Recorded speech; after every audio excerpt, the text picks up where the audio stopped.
Hari ini Pak Bennett kelihatannya kurang bersemangat. Iya ini Bu, saya sedang ada masalah yang mengganggu pikiran saya selama ini. Wah, kalau tidak keberatan, masalah apa nih Pak Bennett? Barangkali bisa berbagi. Ini Bu, guru saya kenapa ya akhir-akhir ini kurang semangat, kurang antusias dalam pembelajaran. Harapan Pak Bennett dalam pembelajaran yang antusias yang seperti apa? Saya ingin pembelajaran yang dilakukan oleh guru-guru saya itu menyenangkan dan tidak membosankan, sehingga anak-anak semangat dan antusias dalam belajar. Oh, begitu. Kira-kira menurut Pak Bennett, mengapa guru-guru tidak semangat dan antusias dalam mengajar? Mungkin guru-guru di sekolah saya belum paham tentang pembelajaran paradigma baru, Bu. Menurut Pak Bennett, kira-kira langkah-langkah apa yang perlu dilakukan agar guru memahami pembelajaran paradigma baru? Saya merencanakan akan melaksanakan IHT tentang pembelajaran dengan paradigma baru. Wah, ide bagus sekali Pak Bennett. Kira-kira kapan rencana itu akan diwujudkan? Saya ingin pelaksanaannya bulan depan, Bu. Wah, cocok itu Pak Bennett. Saya sangat mendukung. Saya pengennya besok sudah mulai merencanakan apa yang harus saya persiapkan. Bagus Pak Bennett, saya dukung. Mudah-mudahan besok bisa lancar. Iya Bu, terima kasih. Saya sudah agak tenang karena sudah tahu solusi permasalahan saya. Sama-sama Pak, saya tunggu kabar baik ya Pak. Baik Ibu, terima kasih ya Bu ya. Sama-sama.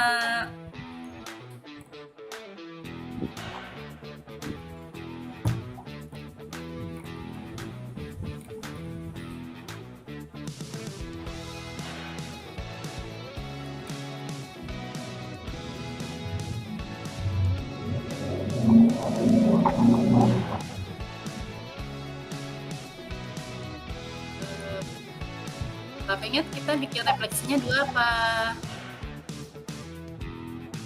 2 Bu, 2. Satu.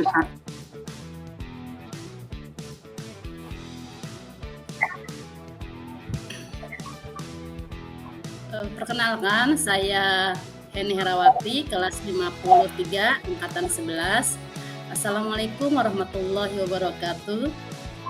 Selamat sore Bapak Ibu. Terima kasih sudah meluangkan waktu untuk sesi ini.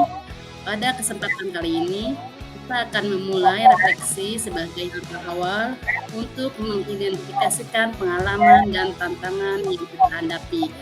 Pada skenario yang kedua ini, saya akan melakukan kegiatan refleksi. Pertanyaannya yang pertama, apa yang sudah berjalan dengan baik selama percakapan? Yang sudah baik selama percakapan, yang pertama adalah rasa empati dan keterbukaan, di mana percakapan dimulai dengan menunjukkan empati terhadap kondisi Coci, sehingga Coci merasa nyaman untuk berbagi masalahnya. Yang kedua, pertanyaan terarah. Coach menggunakan pertanyaan terbuka dan reflektif yang membantu Coci untuk menggali lebih dalam penyebab masalah serta solusi yang mungkin. Yang ketiga, dukungan dan validasi. Coach memberikan dukungan terhadap solusi yang diajukan oleh Coci, menguatkan rasa percaya diri Coci untuk melaksanakan rencananya. Pertanyaan yang kedua, apa yang masih perlu diperbaiki atau ditingkatkan? Yang perlu diperbaiki atau ditingkatkan, pertama, pendalaman masalah. Sebaiknya dilakukan pendalaman lebih lanjut mengenai penyebab guru-guru tidak antusias. Misalnya, dengan faktor-faktor spesifik seperti beban kerja, motivasi, atau pemahaman terhadap materi ajar. Yang kedua, pemetaan tindakan, menguraikan lebih detail langkah-langkah yang diperlukan untuk persiapan IHT, seperti siapa yang akan terlibat, materi apa yang akan disampaikan, dan metode pelaksanaannya. Pertanyaan yang ketiga, apa yang Bapak Ibu lakukan untuk tetap dalam kondisi present atau kehadiran penuh sebelum dan saat melakukan coaching? Yang pertama, persiapan emosional dan mental. Sebelum sesi coaching, saya memastikan untuk tenang, fokus dengan melakukan beberapa teknik relaksasi seperti mengatur pernapasan dalam atau meditasi singkat. Yang kedua, mendengarkan aktif saat sesi coaching. Saya benar-benar fokus pada kata-kata, intonasi, dan ekspresi coaching. Saya tidak hanya mendengar, tetapi juga memahami apa yang dirasakan dan dipikirkan oleh coaching. Pertanyaan yang keempat, apa yang akan Bapak Ibu lakukan untuk memperbaiki atau meningkatkannya? Yang pertama, menggunakan pertanyaan yang lebih spesifik. Saya akan mencoba untuk lebih spesifik dalam menggali masalah. Misalnya, dengan menanyakan lebih dalam mengenai faktor-faktor yang mempengaruhi motivasi dan antusiasme guru. Yang kedua, memastikan rencana tindakan yang lebih detail. Saya akan membantu coaching untuk memetakan rencana tindak lanjut dengan lebih rinci, termasuk tenggat waktu, sumber daya yang dibutuhkan, dan cara evaluasi keberhasilan rencana tersebut. Yang ketiga, peningkatan kehadiran atau present.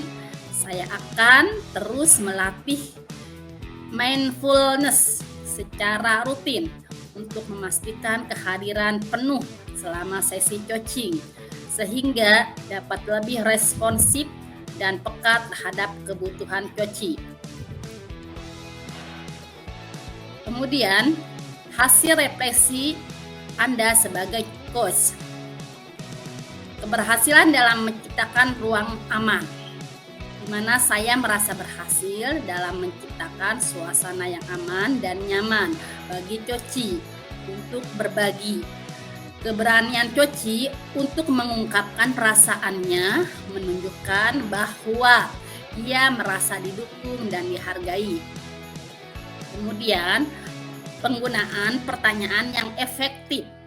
Saya menyadari bahwa pertanyaan terbuka yang saya ajukan berhasil mengarahkan coaching untuk mengeksplorasi masalahnya dengan lebih dalam. Pertanyaan tentang harapan dan langkah-langkah yang akan diambil mendorong coaching untuk berpikir proaktif. Kemudian, pentingnya mendengarkan aktif. Proses mendengarkan aktif selama percakapan sangat penting. Saya berusaha untuk benar-benar mendengarkan tidak hanya kata-kata, tetapi juga emosi yang mendasarinya. Hal ini membantu saya memahami situasi coaching dengan lebih baik. Kemudian, keterlibatan dalam proses solusi. Saya merasa senang melihat coaching memiliki inisiatif untuk merencanakan IHT.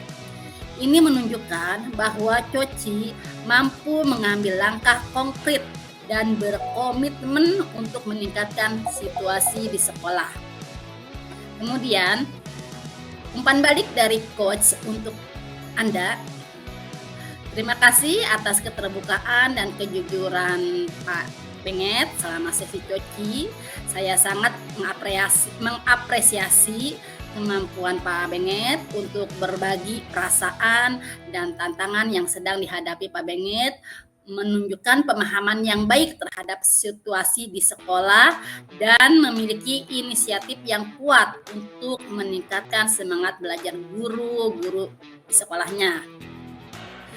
Pertanyaan yang Pak Benget ajukan sangat efektif dalam membantu menggali lebih dalam tentang masalah yang ada.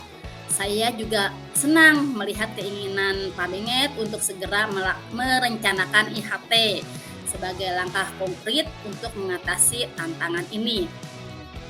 Untuk sesi-sesi berikutnya, saya menyarankan agar Pak Benget lebih mendalami faktor-faktor yang mempengaruhi motivasi guru dengan pertanyaan yang lebih spesifik.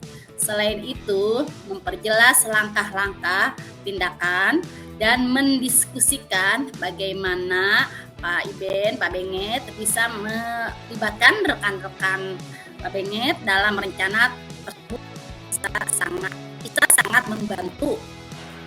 Saya percaya Pak Benget berada di jalur yang tepat untuk mencapai tujuan tersebut. Kemudian, perkembangan positif dari rencana yang Pak Benget buat, teruslah berkomunikasi dan jangan ragu untuk mengajak saya berdiskusi lebih lanjut jika ada yang perlu dibahas, dan terus semangat. Terima kasih Bapak Ibu atas keterbukaan dan partisipasinya dalam sesi refleksi coaching kita kali ini. Saya sangat menghargai setiap pemikiran, perasaan, dan pengalaman yang telah dibagikan. Apa yang kita bicarakan hari ini merupakan langkah penting untuk memahami diri kita lebih baik dan menemukan area yang bisa kita kembangkan ke depan. Ingatlah bahwa setiap langkah kecil yang diambil hari ini akan membawa perubahan positif pada diri kita dan lingkungan sekitar. Sekian, terima kasih. Wassalamualaikum warahmatullahi wabarakatuh. Ada Pak Suhen, Pak Hendra.